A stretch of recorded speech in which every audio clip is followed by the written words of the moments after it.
नमस्कार दोस्तों, मैं हूँ दिनेश केवरा। बहुत-बहुत स्वागत है आपका इस प्रोग्राम के अंदर।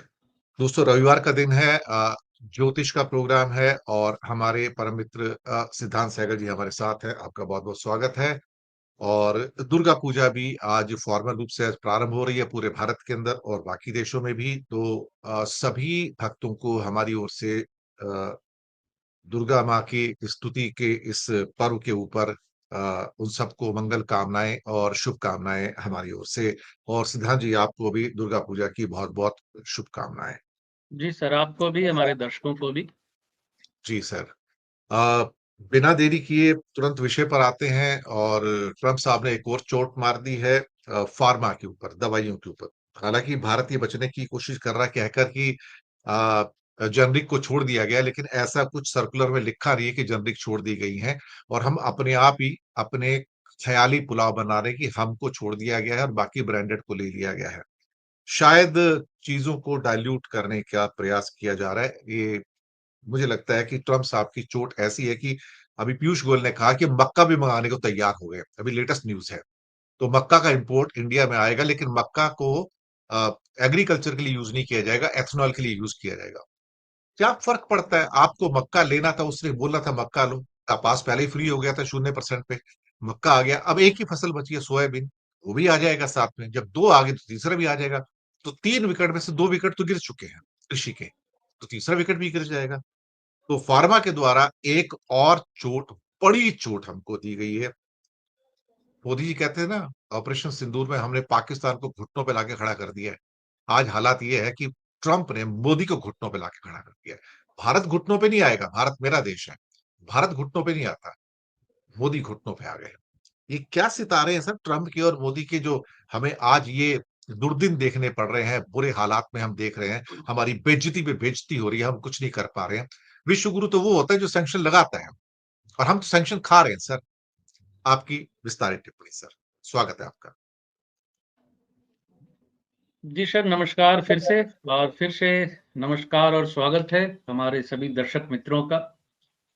देखिए, ग्रहों की स्थिति जैसी है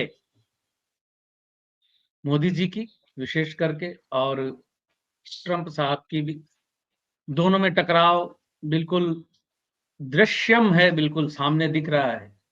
और ये इस बार ट्रंप के जीतने के बाद ही ये मैं कह भी चुका था कि मोदी के साथ अब इनकी बनेगी नहीं, पहले वाली दोस्ती नहीं रहेगी।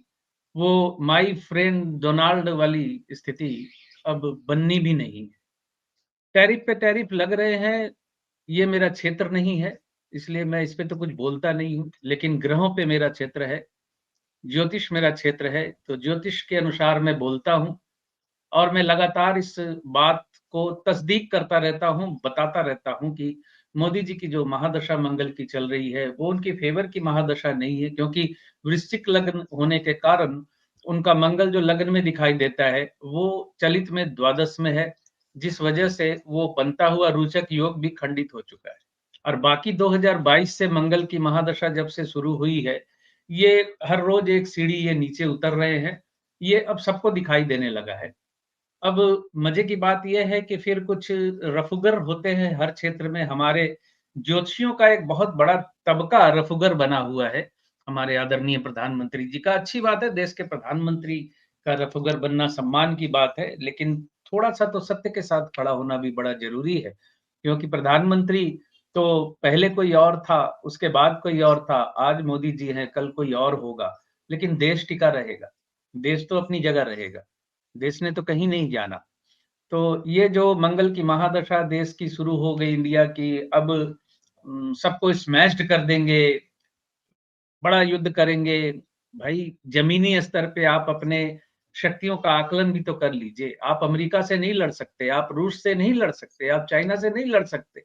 वो सैन्य शक्ति में आपसे बहुत ज़्यादा है, बहुत आगे है। विदेश मंत्री जयशंकर ने खुद स्वीकार किया कि वो बड़ी इकोनॉमी है चाइना की, हम उससे नहीं लड़ सकते। ये मैं नहीं बोल रहा हूँ, उन्हीं की बात दोहरा रहा हूँ मैं। तो ये जो स्थितियाँ हैं, अच्छी नहीं है, और इस स्थिति से निकलने का कोई रास्ता भी फिलहाल तौर पे उनकी कुंडली के अनुसार नज़र नहीं आ रहा है। देखते हैं कहाँ जाके ये पतन रुकता है और कहाँ जाके ये खेल खत्म होता है। लेकिन आम आदमी तो इससे बहुत परेशानी में आ चुका है। पूजा, त्योहार पहले जैसे नहीं रहे, फीके हो चुके हैं बहुत ज़्यादा। बड़े चेहरे देखता हूँ, सड़क पे निकलता हूँ, कपल्स के चेहरे मैं फ़ॉलो करता हूँ, पति-पत्नी जो थोड़े से काम धंधे में बिलो लेवल में है, मतलब कमाई बहुत ज़्यादा नहीं है, उनके चेहरे की तरफ देखा नहीं जाता। पत्नी चुपचाप खड़ी है किसी दुकान के सामने, किसी कपड़े की दुकान के सामने, लेकिन शॉपिंग करने आई है, भले ही वो गरीब है, चेहरे पे कोई खुशी नहीं है। पहले खुशी-खुशी आया करते थे, रेहड़ी-पटरी से भी ले जाया करते थे सामान। अब तो लगता है जैसे मॉल ही भवितव्य बन गया है, वो घुस नहीं पाते वहाँ और ज़मीनों में भी आग लगी पड़ी है और पैसा भी नहीं है, कहाँ जाएँगे? खरीदारी कर रहे हैं जिनके पास है। आईफ़ोन खरीद लिया इतने लोगों ने, इससे हमारी समृद्धता प्रदर्शित करने की कोशिश की जाती है। अजीब बात है। क्या किया जा सकता है? क्या बोला जा सकता है? अंधे कुएँ में घुस गए हम लोग। सर, एक प्रश्न यहाँ पर ये पैदा होता है कि ट्रम्प साहब के तो सवा 3 साल बाकी हैं अभी, छुटकारा नहीं है हमको और वो चोट पे चोट देते जाएँगे। अभी वो ग्लोबल कैपेबिलिटी सेंटर पे भी चोट मारेंगे, आईटी पे और चोट मारेंगे। वो छोड़ने वाले नहीं है, जब तक भारत पूरी तरह से झुक नहीं जाएगा, तब तक वो छोड़ने वाले नहीं हैं। क्या भारत की कुंडली भी इस ओर संकेत कर रही है और मोदी जी की कुंडली भी इस ओर संकेत कर रही है कि हमारे दुर्दिन आ गए सर, इतने बुरे दिन आ चुके हैं हमारे साथ कि हमें झुकना पड़ेगा, बिल्कुल घुटनों पे आना पड़ेगा। देखिए सर, ऐसा है कि भारतवर्ष की कुंडली जो वृष लगन और कर्क राशि की है, एक तो वृष लगन में ही राहु बैठा हुआ है। राहु बैठा हुआ है, रामायण में जो उदाहरण दिया था काल नेमी का, जिसको हनुमान जी ने मारा था पटक के, तो उन्हीं का बोलबाला भी है इस वक़्त। रही बात कुंडली की स्थिति की तो देखिए चंद्रमा की महादशा भारतवर्ष की चल रही थी 2015 से सितंबर 9 सितंबर 2025 तक। चंद्रमा इस कुंडली में शनि के नक्षत्र में है। शनि नकारात्मक ग्रह होता है, चंद्रमा पुष्य नक्षत्र में है। दूसरी बात यह है कि कर्क राशि भारतवर्ष की होने के कारण कर्क राशि के मुताबिक शनि का ढैया अष्टम शनि चल रहा था कुंभ राशि में। कुंभ से शनि निकल के चला गया मीन राशि में, लेकिन इत्तेफाक से मीन राशि में बैठा हुआ राहु फिर कर्क राशि के अष्टम में आ गया। तो राशि की दृष्टि से भारतवर्ष की स्थिति अच्छी नहीं है कम से कम और 1 वर्ष तक। और ऊपर से मंगल की जो महादशा शुरू हो गई है, ये मंगल है राहु के नक्षत्र में, यानी आर्द्रा नक्षत्र में है। मंगल और राहु का जो कॉम्बिनेशन होता है, वो अच्छा योग नहीं होता। ज्योतिषीय टर्म्स में उसे अंगारक योग कहते हैं और अंगारक योग का मतलब है आग लगना, विस्फोट होना। तो ये चीज़ है सामने।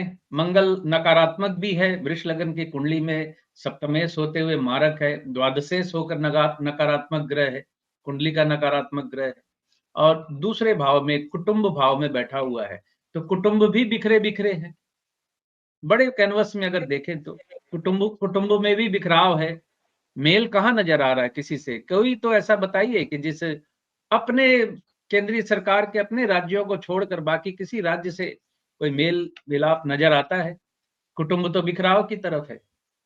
हालाँकि आपस में भी कई जगह टकराव है, यूपी में केंद्र से और भी राज्य है, जहाँ टकराव वाली स्थिति बन जाती है उनके लूज़ टॉक की वजह से। तो महादशा जो है अच्छी नहीं शुरू हुई है मंगल की, ये तनाव और झगड़े बढ़ेंगे और ये स्थिति कम से कम 1 वर्ष तक वर्स्ट पोज़ीशन की तरफ अग्रसर है। अगले 1 साल अच्छे नहीं हैं।